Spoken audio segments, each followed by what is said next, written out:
for this hurricane exercise, what we came here to do is to provide an outlook on what is potentially what we could look for in the 2019 tropical season, and also what are some things that PSEG Long Island should think about in terms of hurricane hazards and impacts that could affect the local area.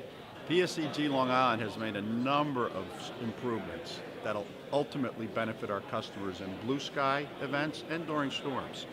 Lou Debrino did a tremendous presentation on some of those enhancements earlier at the drill today. He went over hardening activities where we're replacing distribution facilities and raising substations. He went over technology enhancements where we're putting smart grid devices out onto the system, smart meters, sectionalizing devices.